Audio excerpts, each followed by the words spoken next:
Јорго, најнапред сакам да ве запрашам, според вас, дали постои некаков начин, механизам, како би го решиле ние, например, долгогодишниот проблем со долговите на сиромашните граѓани во Република Македонија, кои за жал не застарува со години? Па види, тоа е едноставно ако се сака да се донеси нов закон во собрание. Значи, долговите на сиромашните граѓани да застаруваат во период од 3 години. После 3 години тие застаруваат. Многу граѓани имаат многу долгови, должат сегде и се разбират, зборуваме за сиромашни граѓани. Пример, зборуваме за струја, имаме долгови до Евана.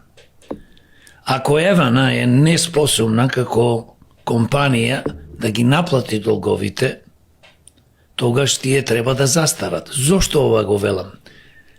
Бидејќи ние дозволуваме долговите да застарат после 20, 30, 50 или никогаш години на сиромашните граѓани, а од друга страна, 2 пати законот кривичниот е променет пред 2 години и сега пред 2 недели во собрание, каде што се намалуваат казните на најголемите политички криминогени структури и функционери кои што имаат украдено милиарди милиони евра од државата, од нас, од народот, на нив да му застарат за 3 години, 5 години во зависност од делото.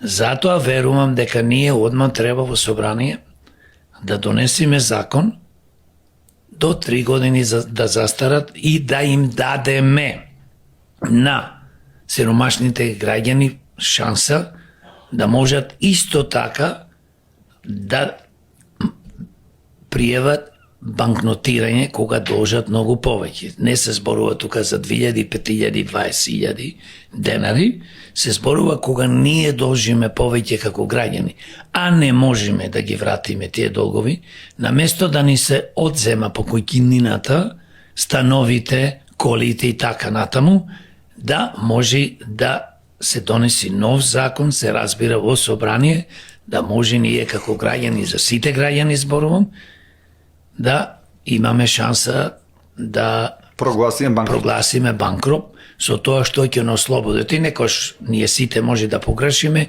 и никако да ги вратиме овие пари. Не може со години, со децени да му ја чуваш ти, пример да речеме, трансакционата сметка блокирана. Не може да функционираат луѓето, не може да тебе има пензионери кои што му ги блокираат сметките за 1500 денари, 2000 помалце повеќе, а и се разбира и другите граѓани. Затоа демократи се борат да имаме, значи да се донеси закон, да можеме ние да прогласиме банкрот како граѓани, а исто така да се донеси нов закон на граѓаните да застаруваат обврските према доверителите за 3 години. Ова е горлив проблем во нашето општество, токму и за тоа да почнуваме со оваква тема.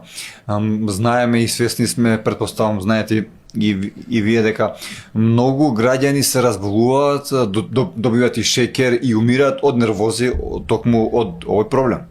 Па види, тоа е нешто што викаме од секираци, од стресо, ние добиваме многу болести. Што е од тие болести спомна некој, значи ние мораме да имаме систем во државата да им помогнеме на граѓаните кои ќе влезат во кои ќе имаат своји финансиски, да речем, проблеми. Бидејќи не можеш ти на некој за 2000 или 10.000, 20.000 да му го продаваш станот, да му пушташ извршители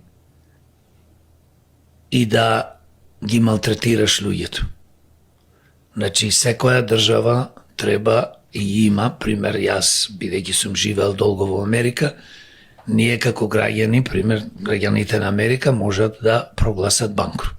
И тоа го прават на секој 7 години. Значи, не може секоја година, земи пари па прогласи банкрот, значи ти дава шанса до 7 години. И одиш на суд. Нема таму извршител. Значи, судот одлучува дали ќе враќаш, нема да враќаш и поднесуваш барање за личен банкрот. И судот 99% кома нешто дозволува на луѓето.